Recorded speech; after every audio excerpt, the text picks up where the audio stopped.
ভগবানকে ডাকবে সেই কষ্ট পাবে, এটাই নিয়ম। কিন্তু ভগবান বলেছে যে করে আমার আশ আমি করি তার সব নাশ। সর্বনাশ করি না, সর্বনাশ কিন্তু করি না, সব নাশ করি। কিন্তু ওটা আমাদের ভাষায় আমরা বলি সর্বনাশ করি। ভগবান আমার সব নাশ করে দেয়, অর্থাৎ আমার ভিতরে যে ষড়রিপুর তাড়না, আমার ভিতরে যে কাম কামনার তাড়না, এগুলোকে গোবিন্দ নাশ করে দেয়। আর যদি বলি গোবিন্দ কেন আমায় পথের ভিখারিণী বানিয়ে দেয়, পথের ভিখারিণী বানিয়ে শিক্ষা দেয়, জোরে জি তুই যাকে আমার আমার বলছিস একবার রাস্তায় দাঁড়িয়ে দেখ, তারা তোকে গণ্য করবে না। আর একবার রাস্তায় দাঁড়িয়ে দেখ, আমি গোবিন্দ তোর জন্য তো বাহু তুলে দাঁড়িয়ে আছি।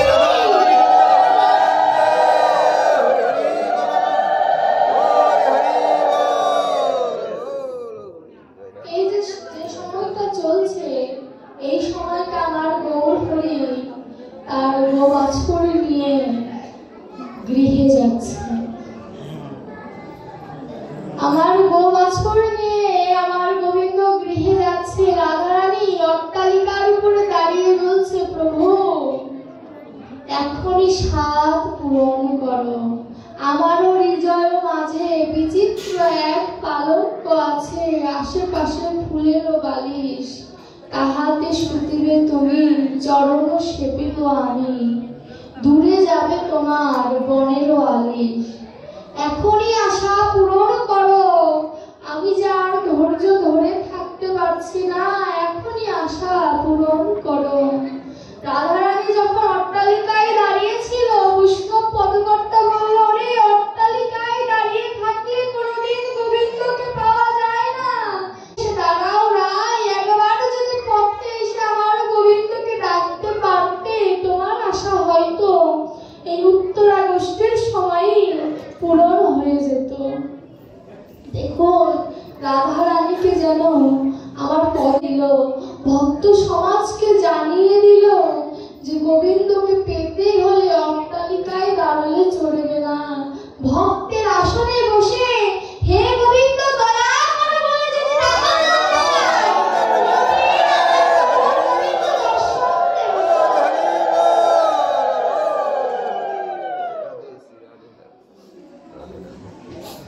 আমার গোবিন্দ কোনোদিন দর্শন দেবে না।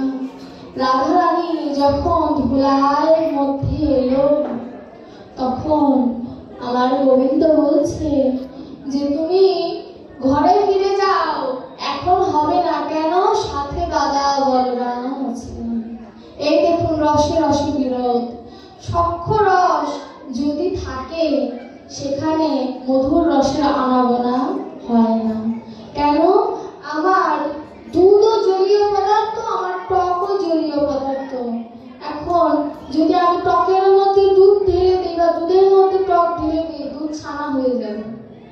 ভজনটাও তেমন, ওই রসে রসে বিরোধ আছে। আর আমার পদকর্তা বলছে এখনই সাধ পূরণ করো। তখন আমার গোবিন্দ বলছে নয়নে নয়নে মিলন হলো, এর চেয়ে বেশি আর কিছু হবে না। তুমি রাসের জন্য অপেক্ষা করো, সেই দিন আশা পূরণ হবে। রাসের সময় তোমার আশা পূরণ হবে যদি যোগমায়া আশীর্বাদ করে। দেখুন এখানে কি বললেন, যোগমায়া যদি আশীর্বাদ করে সেই দিন আশা পূরণ হবে। কেন? কারণ যোগমায়ার দ্বারাই রাস আশ্রিত হয়েছে। কিন্তু আমার এই যে রাধারানী তখন গৃহে ফিরে গেলেন, তারপর থেকে তার ভিতরে রূপানুরাগে আবেগের সৃষ্টি হলো, তার ভিতরে ব্যথার সৃষ্টি হলো। কি ব্যথা? কৃষ্ণ হারার ব্যথা। কৃষ্ণ হারার ব্যথা কেমন? এ ব্যথা যার আছে সেই বুঝেছে। সম ব্যথার ব্যথিক না হলে ব্যথা কোনোদিন বোঝা যায় না। দেখবেন আমার বাবা হারিয়েছে, আপনার হারায়নি। আপনি আমায় সান্ত্বনা দেবেন, কিন্তু আমার কতটুকু কষ্ট আপনি কি বুঝবেন? বুঝবেন কখন? যখন আপনার বাবা হারিয়ে যাবে, তখন আপনি বুঝবেন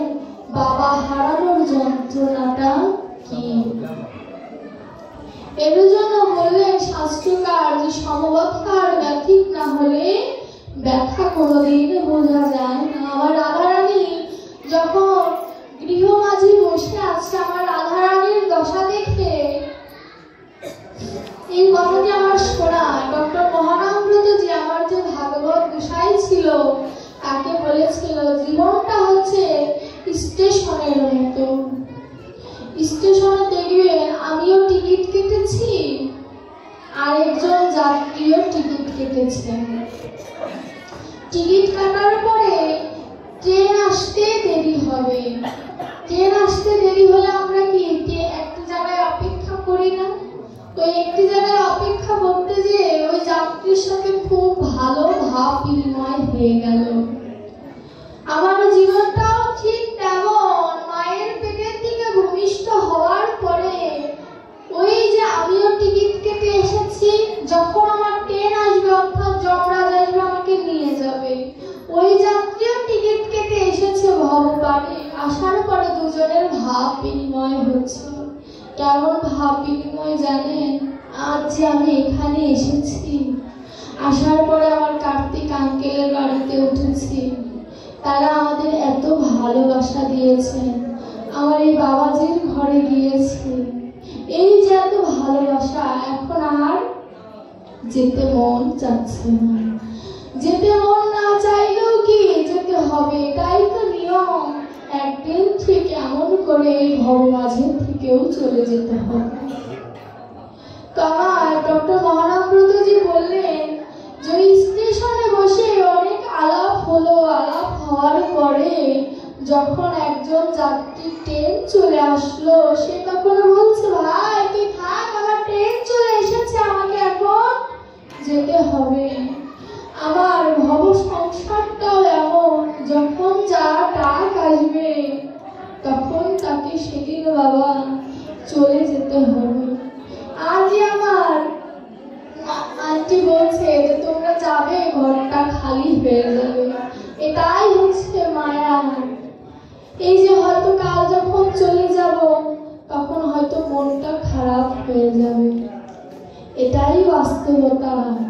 যে কোথায় যাব, কখন যাব, কত আত্মীয় পরিজনের সাথে দেখা হবে, কিন্তু যেদিন যাবার ডাক চলে আসবে সেদিন আর এই ধরাধামে থাকা হবে না।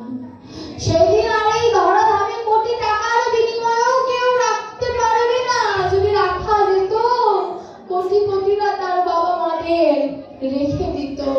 মাইকেল জ্যাকসন কত টাকা নিজের পিছনে ব্যয় করেছে, বেঁচে থাকার জন্য পারে নাই। এটাই বাস্তবতা। জীবনটা হচ্ছে রেল স্টেশনের মতো, কখন কার টিকিটের ট্রেন চলে আসে তখন তাকে চলে যেতে হবে। আজ আমার এখানে শেষ রজনী। কে বলতে পারে এই 1 বছরের মধ্যে যদি আমার প্রাণটা চলে যায়, আমি যদি আর এইখানে আসতে না পারি, যদি আমার দেহে থেকে যদি প্রাণ পাখিটা চলে যায়, হয়তো আপনারা মনে রাখবেন কিনা জানি না, কিন্তু আমার গোবিন্দ মনে রাখবেন যে একদিন হলো একটু ভক্ত সঙ্গ করেছিলাম। তা আপনাদের কাছে আমার নিবেদনটা কেমন জানেন? হে ভক্তগণ, আর কিছু চাই না। যদি কোনোদিন কানে এইটুক তথ্য আসে যে ইচ্ছা আর নেই, সেদিন মন থেকে প্রার্থনা করবেন যেন আমায় ভবপারে অপেক্ষা করে থাকতে না হয়। সেদিন যেন আপনাদের মতো বান্ধবের আশীর্বাদে যেন সেদিন ভবসাগর পার হয়ে যেতে পারি।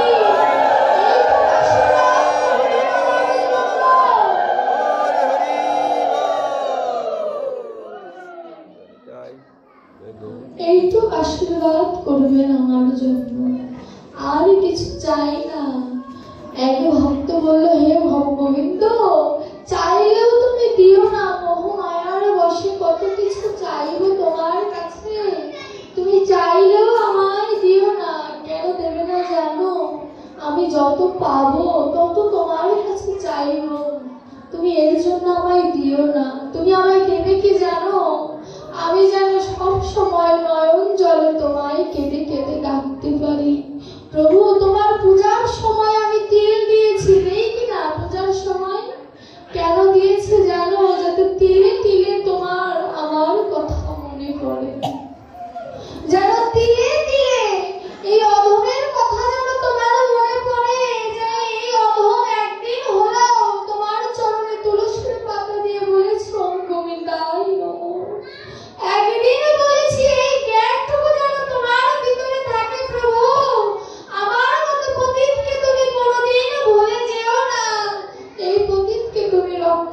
করো। এখন ভক্ত যদি এই কথাগুলো যদি মন থেকে যদি কোনো ভক্ত বলতে পারে, সে ভক্তকে গোবিন্দ কোনোদিন ত্যাগ করে না। ত্যাগ করে আমার মতো অভক্তকে, যে কিনা মানুষকে শোনানোর জন্য বলে, মন থেকে বলে না, তাকে গোবিন্দ ত্যাগ করে, তাকে গোবিন্দ ভালোবাসে না। ভজন করতে গেলে সর্বপ্রথম ছলনাকে ত্যাগ করতে হবে, লোভ লালসাকে ত্যাগ করতে হবে, তবে কৃষ্ণ প্রাপ্তি সহজ হবে।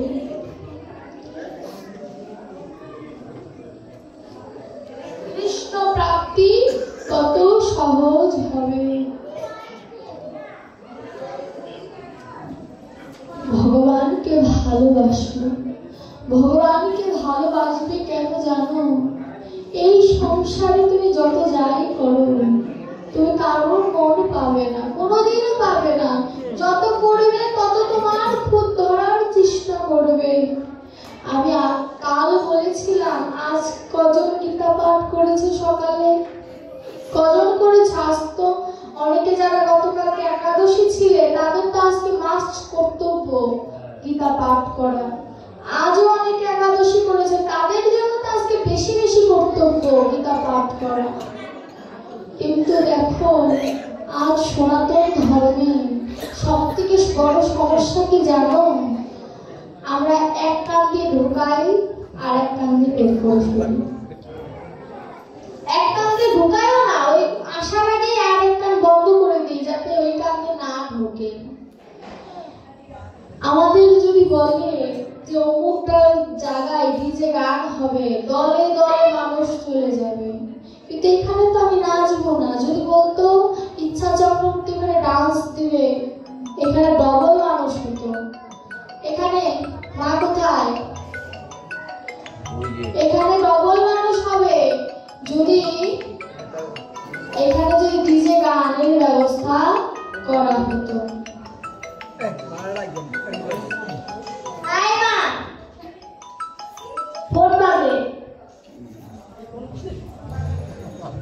আমার মাকেও আপনাদের মতো শাসন করতে হবে।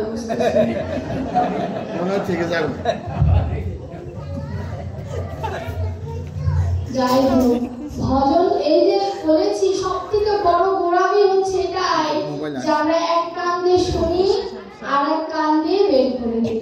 কাউকে বলেছি একটু তো গীতাটাকে যদি, গীতাকে স্পর্শ করেছো কেউ পূজার সময়? স্পর্শ তো করেছো পূজার সময়, সেটা তো কম বেশি সবাই করেছো পূজায়। অনেক বাড়িতে আছে মা, কি বলবো, কেউ করেনি, করলে হাত উঁচু করতো। কেউ করেনি বলছে।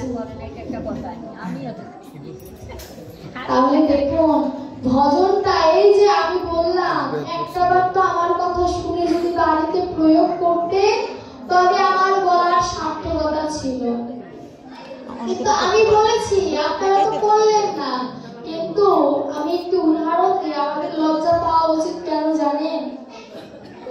একটি মুসলমান যদি নামাজ পড়ে, আরেকজন মুসলমানকে বলে তুই কেন নামাজ পড়বি না, তাড়াতাড়ি ওযু করে এসে নামাজ পড়। আর আমাদের মধ্যে একজন যদি গীতা পড়ে, বড় ধার্মিক হয়েছে।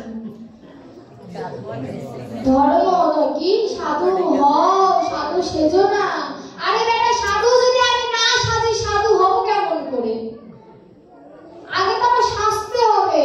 সবাই মায়ের পেটের থেকে প্রহ্লাদ হয়ে আসে, আগে সাজতে হবে। আগে যদি সাজি, সাজতে সাজতে একদিন ভজন ঠিকই হয়ে যাবে। কিন্তু আগেই যদি না সাজি, তাহলে ভজনটা আসবে কোথা থেকে?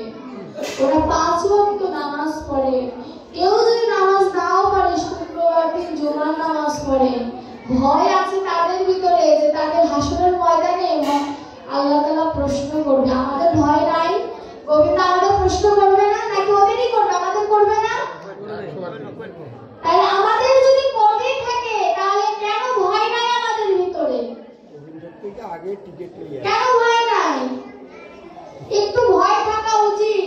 অন্তত পক্ষে যখন শ্রীবাসের আঙিনায় আসবো, তখন একটু তিলক পরিধান করে আসা উচিত, একটু ধুতি পরে আসা উচিত। 2 দিন একটু বকা দিয়েছি, ধুতি কয়েকজন পরেছি, একটু কাজে দিয়েছি। আমার অনেক বাবারা বলেছে কি ধুতি পরতে পারে না, আমি তো বাবাদের লজ্জা দিই, ধুতি পরতে কেন পারবে না? তোমরাই যদি ধুতি পরতে না পারো, পরের যে জেনারেশন আছে ওরা তো আরো পারবে না। লুঙ্গির মতো ইন্ডিয়ালে ধুতি হবে, হ্যাঁ লুঙ্গির মতো যদি লুঙ্গি ধুতি লুঙ্গির মতো এটা হচ্ছে যে বলে না নাই মামার চেয়ে কানা মামা ভালো, বিষয়টা হচ্ছে এরকম। মানে আমি আজকে আমাকে একটা ওই কি যেন বলে পাঠ শেষ করার পরে আর একটা উত্তরিয়া দিয়ে ধুতি পরানোটা দেখাই দেবে, আপনারা খালি ভিডিও করেন না, এইটুকুই অনুরোধ, তাইলে আমার মান সম্মান কিছু থাকবে না। আমি পাঠ শেষে সত্যি ধুতি পরা আজকে দেখাই দেবো, এখানে কেউ একজন উত্তরে বাবা তুমি দিবে, উত্তরিয়া দিবে, আমি পড়াইতে দেখাই দেবো যাতে অন্তত পড়ে। আর মায়েদেরকে বলছি, মা তোমরা হচ্ছে সংসারের লক্ষ্মী, একটি মা পারে সংসারকে স্বর্গের স্বরূপ তৈরি করতে, আবার একজন সহধর্মিণী পারে ওটাকে নরকে তৈরি করতে। আপনি যদি ত্রিসন্ধ্যা প্রদীপ দেখান, ভগবানের আরতি করেন, সেখানে গোবিন্দ আসবে, আপনার হাতে সেবা নিতে গোবিন্দ বাধ্য, কারণ গোবিন্দ কথা দিয়েছে। আপনি যখন গীতা পড়বেন তখন একটি কথা ভাববেন যে অর্জুন যখন প্রশ্ন করছে, অর্জুনকে নিজে নিজে অর্জুন হবেন, ভাববেন যে অর্জুন কেউ নয়, আমি অর্জুন। যখন ভগবানের শ্লোকগুলো পড়বেন তখন ভাববেন যে আপনার মুখ দিয়ে ভগবান তার শ্লোকগুলো বলিয়ে দিচ্ছে, আপনার ভিতরেই তখন ভগবান শ্রীকৃষ্ণ কাজ করবে। এই ধরনের যদি পর্যায়ক্রমে অর্জুন শ্রীকৃষ্ণ ভাব যদি ভিতরে আনতে পারেন, একদিন না একদিন পরম গোবিন্দের দর্শন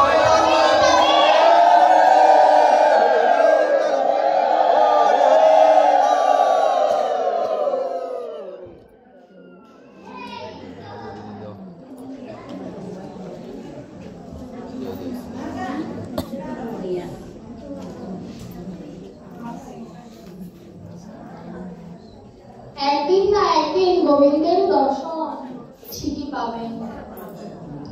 এর জন্য গীতাকে ভালোবাসতে হবে। গীতা হচ্ছে ভগবানের হৃদয় স্বরূপ। গীতাকে যদি একবার কেউ ধারণ করতে পারে, ভগবান তো তার হৃদয়ে অবস্থান করবে। গীতাকে অবস্থান করতেই হবে, কারণ ভগবান বলেছেন যে কেউ যদি আমার গীতাকে যদি একবার মাথায় তুলে নেয়, আমি গোবিন্দ কথা দিচ্ছি তার সকল বোঝা আমি বহন করব। অরণ্যাস চিন্তায়ং যোজনা পর্যুপাসতে তেষাং নিত্যাভিযুক্তানাং যুগক্ষেম বহম মহম। বললেন যে কেউ যদি সকল কিছু আমাকে সমর্পণ করে দেয়, আমি তার সকল বোঝা আমার মাথায় তুলে নেই। তার কত প্রমাণ আছে। তিনি নন্দ রাজার পাদুকা মাথায় নিয়েছেন, তিনি গোপিকাগণদের যে সকল কিছু নিজের কাছে হরণ করে নিয়েছেন, মা যশোদার কাছে রজ্জু দ্বারা বন্ধন হয়েছেন। তিনি কি করেননি ভক্তদের জন্য? ভক্তদের কোনো সুযোগই নেই যে ভগবানকে বলবে ভগবান তুমি আমার জন্য এটা করোনি, এমন কোনো সুযোগ রাখেনি ভগবান। তিনি গীতায় কথা দিয়েছে যে তুমি একবার নিজের সকল কিছু আমার উপরে ন্যস্ত করে দাও, আমি তোমার সকল কিছু গ্রহণ করবো। একবার তুমি গীতাটাকে মাথায় তুলে নাও, তাহলে দেখবে তোমার যে ভব জ্বালা তা তো দূর হবে। তুমি কোনো বিপাকে পড়লে, সংসার নামক যুদ্ধে যদি তুমি বিপাকেও পড়ো, এই গীতা তোমার উদ্ধার করে দেবে। গীতা তোমার বন্ধু হয়ে তোমার পরামর্শ দান করবে যে কোন ক্ষেত্রে তোমার কি করা প্রয়োজন, কোন ক্ষেত্রে তোমার কি করা প্রয়োজন নয়। জীবনটাই কুরুক্ষেত্র, জীবনটাই বৃন্দাবন। এই জীবনটাকে ডক্টর মহানামব্রতজি দুটি ভাগে ভাগ করেছে, একটি হচ্ছে বৃন্দাবন, একটি হচ্ছে কুরুক্ষেত্র। কুরুক্ষেত্রের যুদ্ধে যে অর্জুন হয়ে ভগবানের আশ্রয় নিয়ে যে যুদ্ধে জয়ী হতে পারবে, কেমন করে জয়ী হবে? আমার এই দেহের মধ্যে অর্জুন যেরকম ভগবানকে বলেছিল বিষাদ যুগে আমার কি করণীয়, তেমন ভাবে যদি আমি ভগবান শ্রীকৃষ্ণকে আমার হৃদয় মন্দিরে বলতে পারি, হে গোবিন্দ হে মাধব, আমার কি করণীয় তুমি আমায় একবার বলে দাও। আমি জ্ঞানহীন, আমি ভজনবিহীন, তোমার সকল কর্ম আমি করব বলে এই পৃথিবীতে এসেছিলাম, কিন্তু কোনো কর্ম আমার করা হলো না। আমার কি করা প্রয়োজন তুমি আমায় একবার বলে দাও। এমন করে যদি হৃদয় কুরুক্ষেত্রের মধ্যে যদি আমি গোবিন্দকে গুরুতে বরণ করে যদি অর্জুনের মতো বলতে পারি, তখন গুরুদেব গীতার জ্ঞান দান করবে। সেই গীতার জ্ঞান দান শুনে আমি যদি আমার স্বরূপর সাথে আমার 5টি কর্ম ইন্দ্রিয়, 5টি জ্ঞান ইন্দ্রিয়, এদের সাথে 16 জনের সাথে যদি আমি যুদ্ধ করতে পারি, যুদ্ধ করে আমি জয় লাভ করবই করব। যদি অর্জুনের মতো ভগবানের গীতার জ্ঞান যদি আমি ধারণ করতে পারি, আর একবার যদি কুরুক্ষেত্রে আমি জয় লাভ করি, বৃন্দাবনে যাওয়ার সৌভাগ্য আমার। বৃন্দাবনে যাওয়ার সৌভাগ্য আমার হবে কেন? কারণ 16 জন যে রয়েছে আমার ভিতরে, এই 16 জনকে জয় করা মাত্রই আমার এই হৃদয়ের মধ্যে পুষ্প কাননের সৃষ্টি হবে, অর্থাৎ ফুলের বাগানের সৃষ্টি হবে। আর সেই ফুলের বাগান থেকে আমি যদি ফুল চয়ন করে, অর্থাৎ ফুল তুলে যদি গোবিন্দের চরণে একবার নিয়োজিত করতে পারি, তখনই আমার নববৃন্দাবনে যাওয়া সার্থক। অর্থাৎ বৃন্দাবনে যেতে গেলে ভিসা পাসপোর্টের যেমন প্রয়োজন হয়, তত্র হৃদয় বৃন্দাবনে, আমার ভিতরে হৃদয় বৃন্দাবনে যেতে হলে ভক্তি নামক পাসপোর্টের প্রয়োজন আছে। হ্যাঁ, সেই ভক্তি নামক পাসপোর্ট যদি আমি করতে পারি, তাহলেই আমার ভজনটা হবে, তাছাড়া বিফলে যাবে। আমরা অনেক সময় দেখি যারা বেশিরভাগ আর্থিক অবস্থা যাদের ভালো হয়, তারা ভজনের দিকে থাকে না। অনেক সময় আমরা যারা অল্প বয়স, যাদের বিশেষ করে 15 থেকে 25-এর মধ্যে যে বয়সটা খুব বাজে একটা বয়স, এই বয়সে কাম কামনা, লোভ লালসার তাড়নাটা প্রখর থাকে। এই সময়ের জন্য ডক্টর মহাব্রতজি বললেন, চিরদিন কারোর সমান নাহি যায়, মোহ মায়ার চক্রে ঘুরছে সুখ দুঃখ, এক তিল বিরাম পায় না, চিরদিন কারোর সমান যায় না। আজ যে মেয়ে উলঙ্গিনী বুকের দুগ্ধ বই কিছু খায় না, কাল সে মেয়ে লম্বা ঘোমটা, তার মুখ দেখতে কেউ পায় না, চিরদিন কারোর সমান যায় না। আজ যে মেয়ে পালকি ছাড়া যায় না, রোদের কিরণ সয় না, কাল সে মেয়ে চড়ায় ভেরি, তার মুখ দেখতেও কেউ চায় না, চিরদিন কারোর সমান যায় না। আজ যে রাজা রাজ্য সুখে মোহন ভোগ খায় না, কাল সে রাজা পথের ফকির খুদ কুড়াইয়াও পায় না, চিরদিন কারোর সমান যায় না।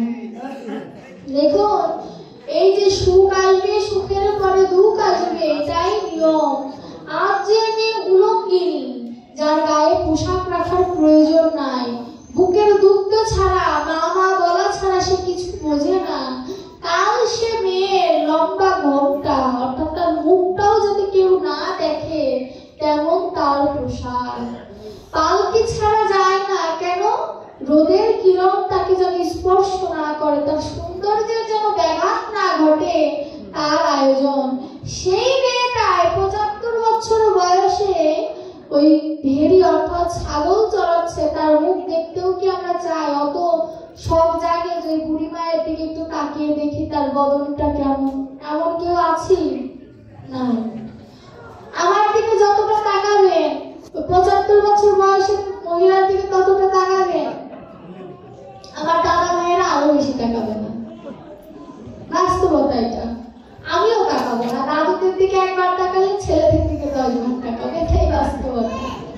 এটাই হচ্ছে যে চিরদিন কারোর সমান যায় না। আজ যে রাজা, মানে আজ আমি বড়লোক, রাজ্য সুখে ভালো ভালো খাবারও খাচ্ছি না, ফেলে দিচ্ছি, পোষা কুকুরকে খাওয়াচ্ছি, কাল সে একই রাজা পথের ফকির, তাকে কেউ ভিক্ষাও দেয় না, সে খুদের চালটাও সে পায় না, চিরদিন কারোর সমান যায় না। এর জন্য বলছে ভগবান যদি বিদ্বেষী হয়ে যায়, ভগবান যদি তোমার বিপরীত হয়ে যায়, কোনোদিন তুমি আয় উন্নতি করতে পারবে না। আর গোবিন্দ যদি তোমার পক্ষে থাকে, কেউ তোমায় ঠেকাতে পারবে না উপরে উঠতে।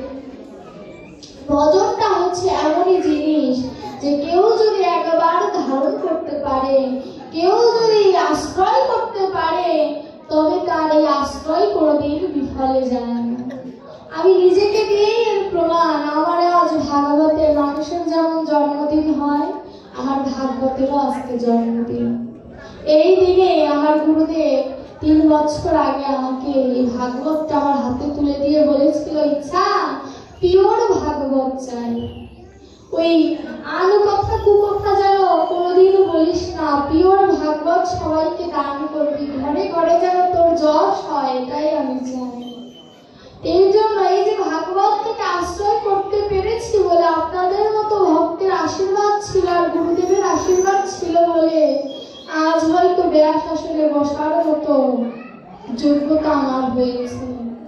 আপনারা সকলে আমায় আশীর্বাদ করবেন, আমি যেন আমার মা বাবা, দীক্ষা গুরু এবং ভাগবত গুরু এদের আশ্রয় নিয়ে যেন আপনাদের চরণে যেন আমার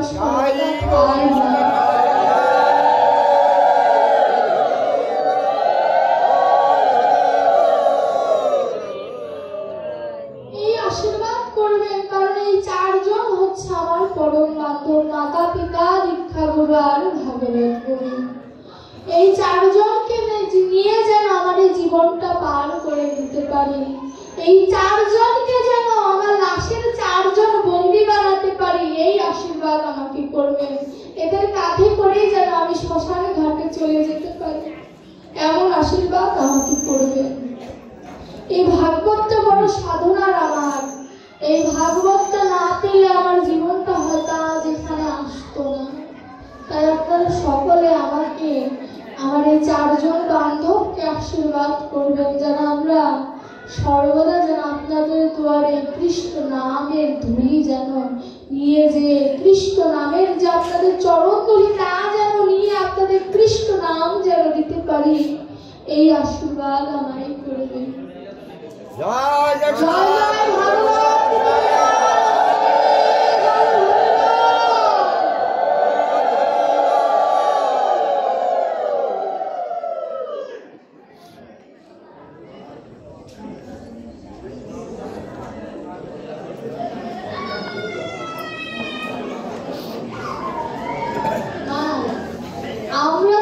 আমি প্রতিদিন এসে বলবো না তোমাদের যে গীতা ভাগবত পড়বো। দেখবে একটি বিদ্যালয়ে একটি স্যার একদিন দুদিন তার ছাত্রকে বলবে ঠিক মতো পড়ো, না পড়লে পরীক্ষায় ফেল করবে। একটা সময় শিক্ষকের অনীহা চলে আসে, তখন কিন্তু আর সে সেই ছাত্রকে বলে না যে তুমি পড়ো। তদ্রূপ আমিও একদিন দুদিন বলবো, যারা এমন পাঠ করে তারাও একদিন দুদিন বলবে, কিন্তু নিজের কাজটা নিজেকেই করতে হবে। এই চিন্তা আনতে হবে যে আমিও একদিন গোবিন্দের কাছে পরীক্ষা দেব, একদিন গোবিন্দের কাছে পরীক্ষা দেব। সেই পরীক্ষার ফলটা আমাকে ভালো পেতে হবে।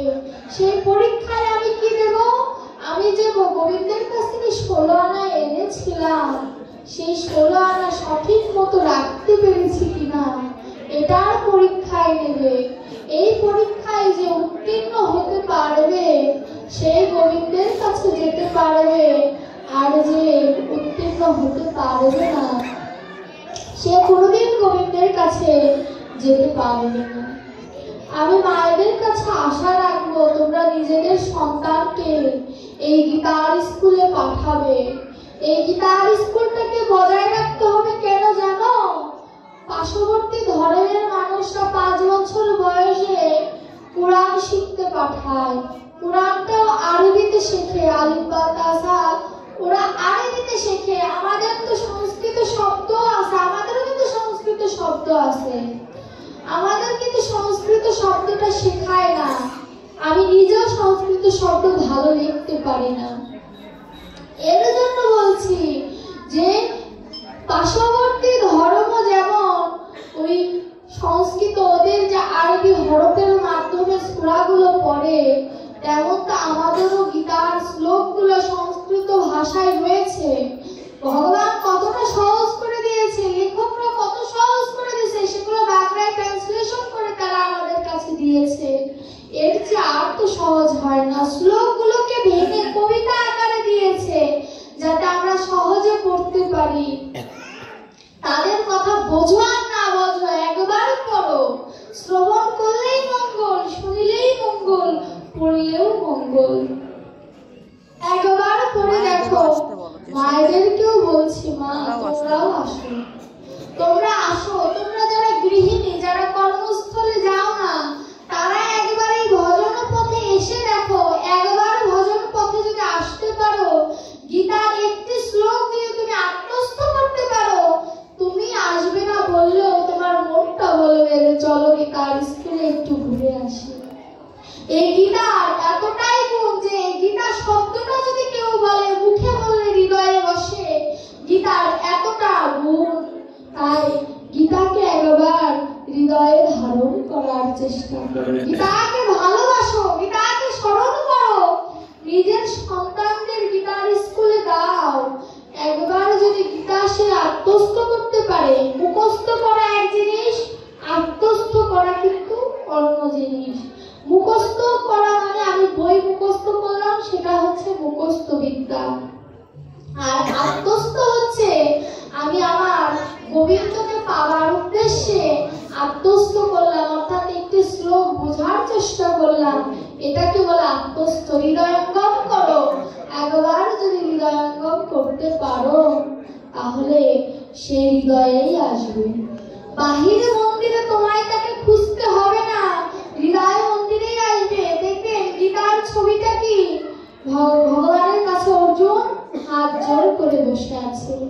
ওই অর্জুনের জায়গায় নিজেকে বসিয়ে দেখো, নিজেকে একবার উপস্থাপনা করে দেখো যে আমি যদি গোবিন্দের সামনে এমন করে হাত জোড় করে বসে থাকতে পারতাম, তবে আমার এই দেহের সার্থকতা হতো। এই চিন্তা যদি কোনো ভক্ত শুদ্ধ মনে করতে পারে যে আমি গোবিন্দের কবে সংস্পর্শে আসবো, কবে আমি গীতার আলোকে নিজের জীবনকে আলোকিত করব, একবার সেই চিন্তা ভাবনা যদি আসে, গীতা সেদিন তাকে উদ্ধার করে দিয়ে যাবে।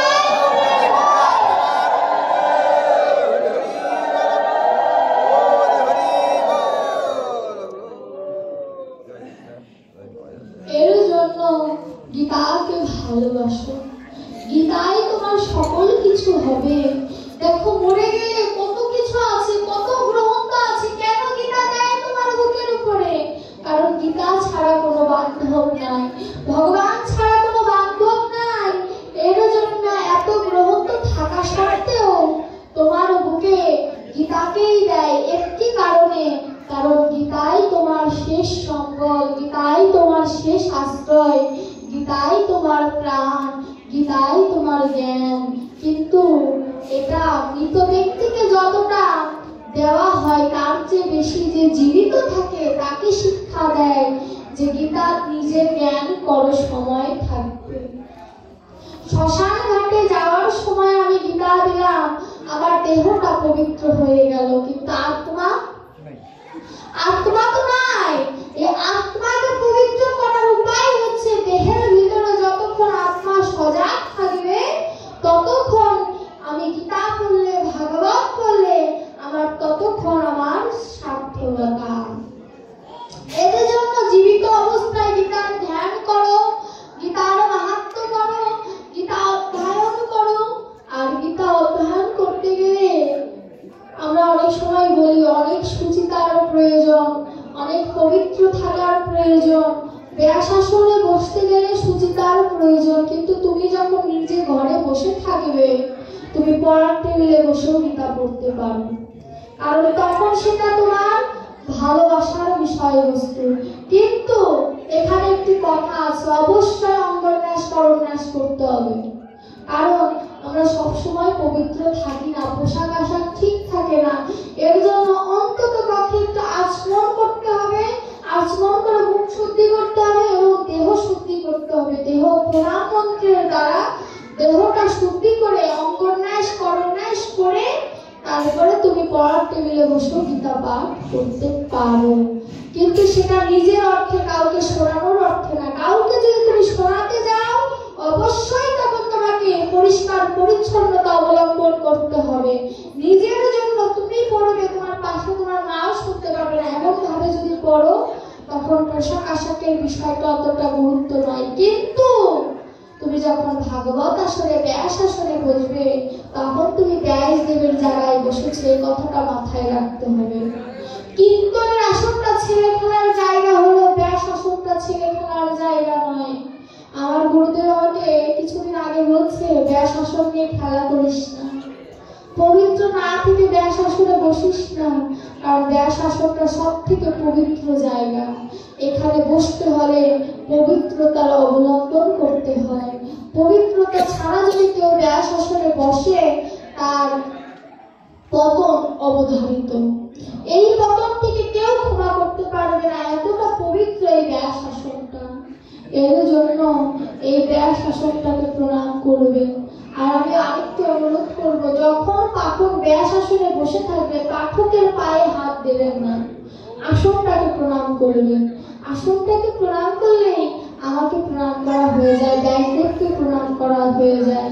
আর আরেকটি কথা, আসমনের যখনই নেবেন এক হাত দিয়ে কখনো আসমনটা নিতে হয় না। আসমনের যে বিষয়বস্তুটা বা চরণামৃতটা যেটাই বলুন, এই হাতটা নিচে রাখবেন, এটা প্রথম কথা। আর দ্বিতীয় কথা, এই যে আমরা চরণামৃত নেই, চরণামৃত নেওয়ার আগে হাত ধোয়ার প্রয়োজনীয়তা আছে। হাও মাও করে এসে চরণামৃত নিয়ে চলে গেলাম, চরণামৃতের একটা সম্মান আছে।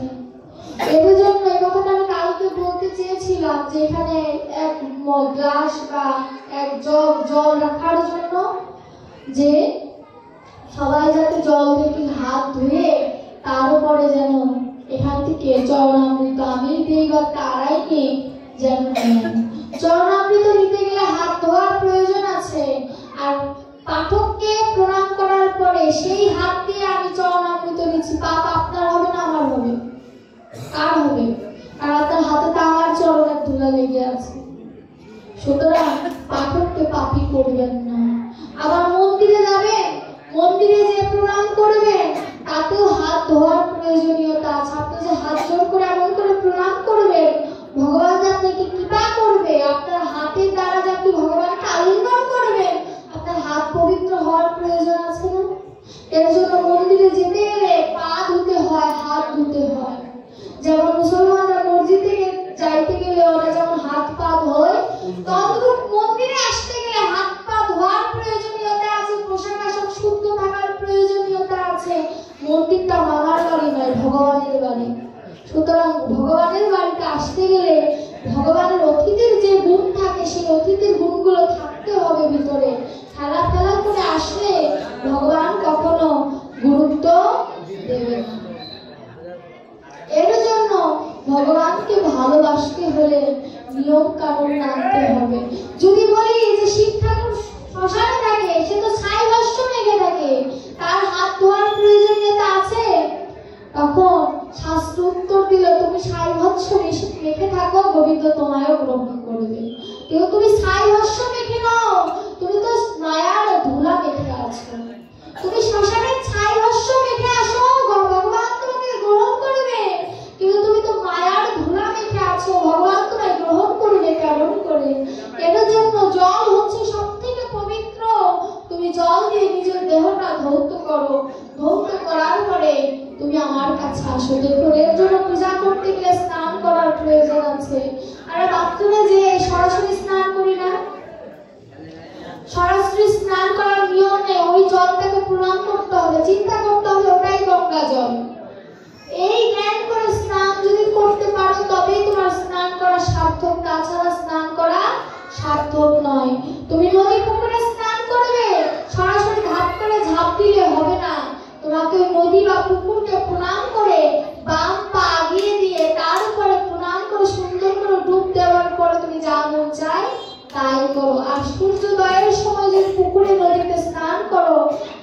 জল উপরে এনে পূর্বপুরুষদের জন্য দিতে হয়। এই যে বিধি বিধানগুলো পালন করি না বলে আজ আমাদের ছেলে মেয়েগুলো বেপরোয়া হয়েছে, পেটের গুলো বেয়াদব হয়েছে।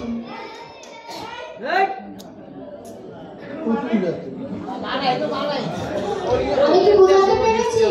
এগুলো এই সন্তানগুলোর দোষ না তো, এগুলোতে বাবা মার দোষ। আমাকে আর আনে না না আনে তাতে দুঃখ না, এটাই বাস্তবতা। সন্তান যদি চোর হয় বুঝতে হবে বাবা মার অবশ্যই তার পেছনে কোনো হাত আছে। কোনো বাবা মাই চায় না তার সন্তান চোর হোক, কিন্তু আচরণে সন্তানকে খারাপ করে দেয়, এটাই বাস্তবতা। কারণ কোন সন্তানের বাবা মা যে চোর, সেই বাবাও যে চোর বাবা সেও চায় তার সন্তান যেন উকিল ব্যারিস্টার হয়, তার মতো যেন চোর না হয়। কিন্তু সন্তান যদি দেখে তার বাবা চোর, সে কি আর পড়ালেখা করবে? আচরণে বলে দেবে যে তার সন্তান কি হবে। মা যদি গীতা পড়ে, সন্তান পেটের থেকে এসে গীতা পড়বে। আর মা যদি সন্তান পেটে রেখে খাসির মাংস চালায়, সন্তানকে খাসি কিনবে। পড়ালেখাও তার দ্বারা হবে না, গীতাও তার দ্বারা হবে না। এর জন্য এই যে আমার মাকে আমি দেখেছি, আমার বোন যখন পেটে ছিল, ব্যাসাসনে নিজের কথা বলতে হয় না, আমি ব্যাসাসন থেকে একটু নিচে নেমে আমার কথা বলছি। আমার বোন যখন পেটে ছিল, 8 মাসের যে সন্তান যার পেটে, কোনোদিন শুনেছেন রাত্রি জাগরণ করে কীর্তন শোনে? আমার মা শুনেছে। অনেকে বলে সন্তান পেটে নিয়ে রাত বিরাত যেতে হয় না, ভুল। সন্তানের থেকে পবিত্র কিছু হয় না। সন্তান যখন পেটে থাকে, স্বয়ং গোবিন্দ তার পেটের ভিতরে 7টি পর্দা দ্বারা তাকে আবরণ করে রাখে। সেই সন্তানকে খারাপ দৃষ্টিতে ক্ষতি করবে, এটা হতে পারে না। এটাই বাস্তবতা, এটা আমাদের সমাজ ব্যবস্থার খারাপ লক্ষণ। এই যে যখন সন্তানটা পেটে থাকে, ওই 10 মাস কার আন্ডারে থাকে? গোবিন্দের আন্ডারে থাকে। পুলিশের আন্ডারে যদি চোর থাকে, বাইরের কোনো মানুষের ক্ষমতা আছে চোরকে গুলি করে মেরে ফেলবে? তত্র ভগবান যখন পেটে তাকে সাপোর্ট করে রেখেছে, কুদৃষ্টির ক্ষমতা আছে সন্তানকে পারে। কখন?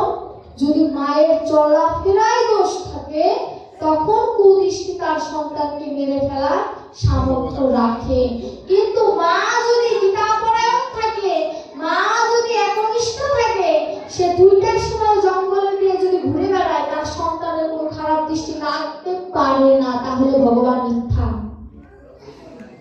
এর জন্য ভগবান যদি থেকে থাকে, তাহলে একজন গীতাপরায়ণ মা যদি 2টার সময় চুল খুলে কেন আরো কিছু যদি করে তাও লাগবে না, কারণ সে গীতাপরায়ণ করেছে, তার ভিতরে গীতা আছে, ভগবান আছে, সেটা মানে।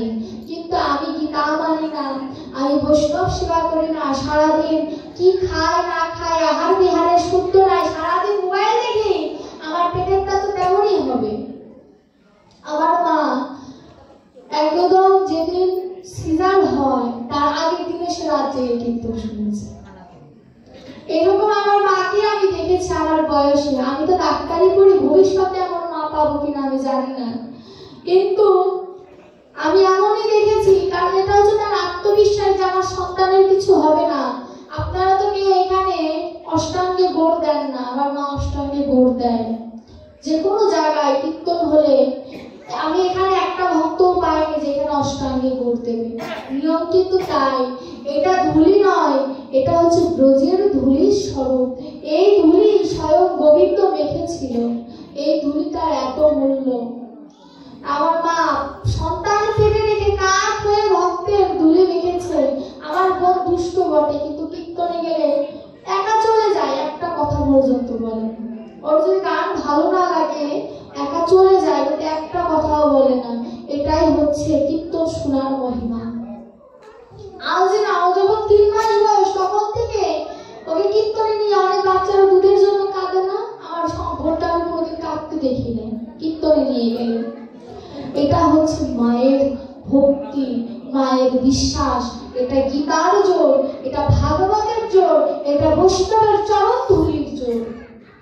এর জন্য ভজন করতে হয়। অন্তত পক্ষে সন্তান পেটে রেখে যদি কোনো মা ভজন করে, তাহলে বুঝতে হবে সেই সন্তান অবশ্যই কৃষ্ণ ভক্ত হবে। কৃষ্ণ ভক্ত যদি না হয়, ভগবান মিথ্যা হয়ে যাবে।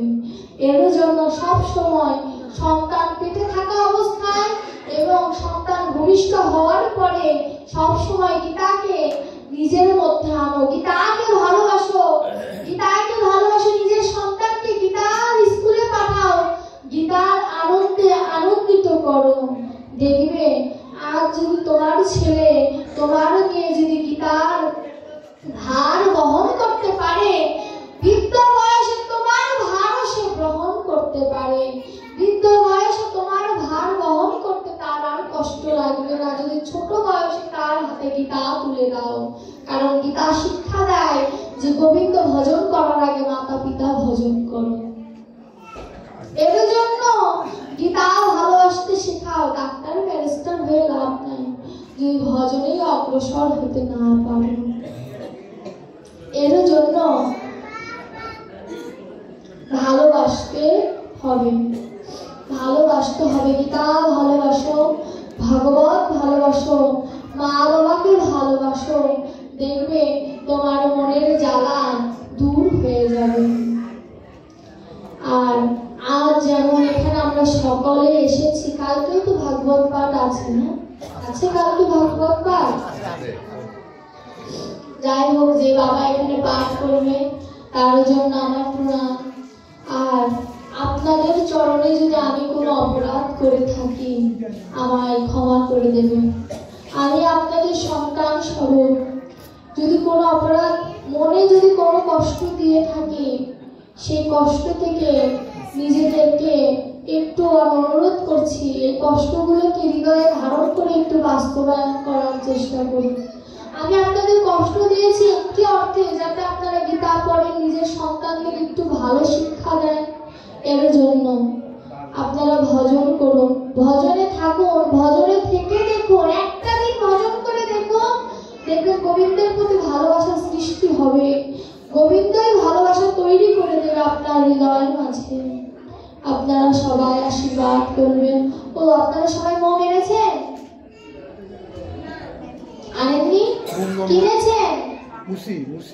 যাই হোক, প্রদীপ প্রজ্বলন করার জন্য যে প্রদীপ বলেন বা যাই বলেন, এনেছেন? আনেননি? তো হ্যাঁ না তো কিছু তো বলবে, বলেন না কেন? শেষের সময় কি লজ্জা দেব নাকি?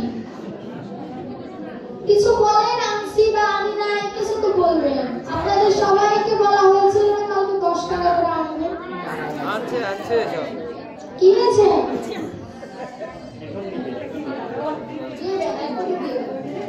আপনি সবার মধ্যে এখানে আসার স্টেজে দিয়ে দেন। সবাই যদি উঠে যায় বিশৃঙ্খলার সৃষ্টি হয়ে যাবে।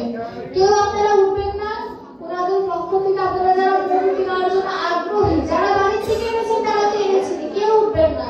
ওনারা এসে আপনাদের ওনাদের হাতে টাকা দেবেন, ওনারা আপনাকে কি করবে। আর ভাগবত শ্রবণ করলে না আনলে না আনবে তাকে মনে রাখবে যদি এটা বড্ড জ্বালাতন দিয়ে গেছে।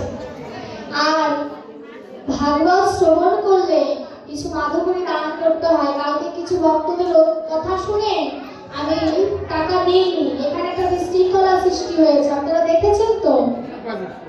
সবাই এসেছে, কেউ কিন্তু শোনেনি। এর জন্য আমার মাকে বলবো, বা মা যাও, না না না যাও যাও, যে আমার মায়ের কাছে আপনারা যার যেমন মনোবাসনা আছে আমার মাকে আপনারা মাধুকরী দান করবেন। মাধুকরীর পাশাপাশি চরণধুলিটা দান করতে ভুলে যাবেন না। মাধুকরী দান করেন আর না করেন,